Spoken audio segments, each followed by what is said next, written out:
Hi friends, എല്ലാവർക്കും ഞങ്ങളുടെ വീട്ടിലേക്ക് സ്വാഗതം. നമ്മൾ ഇന്ന് പോകുന്നത് പരുന്തുംപാറയിലേക്കാണ്. അപ്പം നമ്മളിപ്പോൾ നിൽക്കുന്നത് പീരുമേട്ടിലാണ്. പീരുമേട്ടിൽ നിന്ന് ഏകദേശം 7-8 കിലോമീറ്റർ കാണും പരുന്തുംപാറയിലേക്ക്.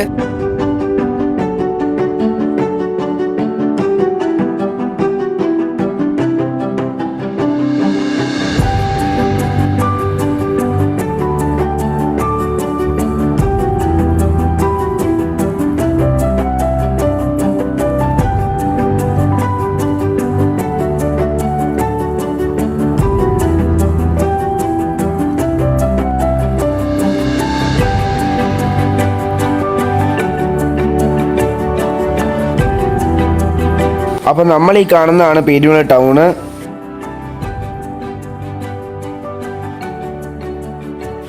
പീരുമേട്ടിലെ കാഴ്ചകൾ വളരെ മനോഹരമായതാണ്.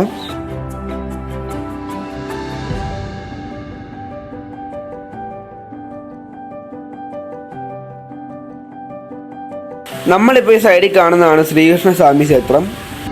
ഈ കാണുന്നതാണ് മത്തായി കൊക്ക. ഇതിന് മത്തായി കൊക്ക എന്ന് പേര് വരാൻ കാരണം പണ്ട് തമിഴ്നാട്ടിൽ നിന്ന് മത്തായി എന്ന് പറയുന്ന ആൾ അയാളുടെ കാളുകളെയും കൊണ്ട് വന്നപ്പോൾ ദിശ എത്തി കൊക്കയിലേക്ക് വീണ്. പിന്നെ നാട്ടുകാരിലെ ഈ കൊക്കയ്ക്ക് മത്തായി കൊക്ക എന്ന് പേരിട്ടു.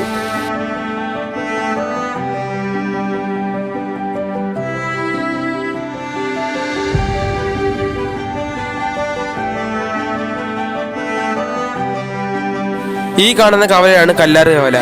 ഈ കാണുന്ന റോഡിൽ നിന്നാണ് നമുക്ക് പരുന്തുംപാറയിലേക്ക് തിരിയേണ്ടത്. പരുന്തുംപാറയിലേക്ക് പോകുന്ന റോഡിൽ നമുക്ക് സൈഡിൽ കുറെ തേയിലത്തോട്ടങ്ങൾ കാണാൻ സാധിക്കും.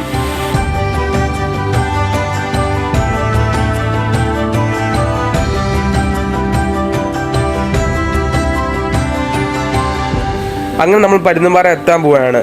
ഈ കാണുന്നതാണ് പരുന്തുംപാറയിലേക്ക് കയറുന്ന റോഡ്. ഇവിടെ സൈഡിൽ ചെറിയ ടോൾ കാണാം. അവിടെ 20 രൂപ അടച്ചിട്ട് വേണം നമുക്ക് അകത്തേക്ക് കയറാൻ. 3600 അടിയിലധികം ഉയരത്തിൽ സ്ഥിതി ചെയ്യുന്ന അതിമനോഹരമായ ഒരു വിനോദസഞ്ചാര കേന്ദ്രമാണ് പരുന്തുംപാറ.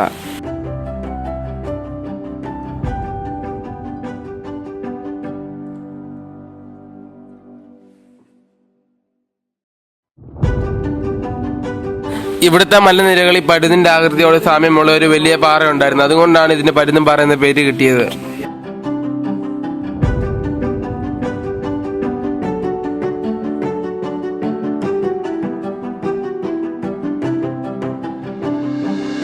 കണ്ണെത്താ ദൂരത്തോളം പരന്നു കിടക്കുന്ന പച്ചപ്പ് നിറഞ്ഞ പുൽമേടുകളും ആഴമേറിയ താഴ്വരകളും എപ്പോഴും ബീച്ചെടുക്കുന്ന തണുത്ത കാറ്റും കോടമഞ്ഞുമാണ് ഇവിടുത്തെ ആകർഷണം. അപ്പോൾ ഇന്നത്തേക്ക് ഇത്രേ ഉള്ളൂ. ഇന്നത്തെ വീഡിയോ അവസാനിപ്പിക്കുകയാണ്. ഇനി അടുത്ത വീഡിയോ വരുന്നിടം വരെ എല്ലാവർക്കും ബൈ.